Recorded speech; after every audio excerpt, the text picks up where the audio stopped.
శ్రీరాముని చరితమును తెలిపెదమమ్మా, ఘనశీలవతి సీత కథ వినుడోయమ్మా.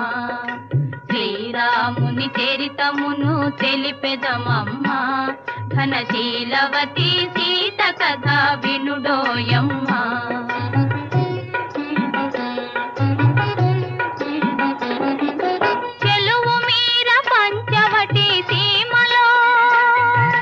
కొలువు చేయ సౌమిత్రి ప్రేమతో, తన కొలువు తీరి రాఘవుడు భామతో.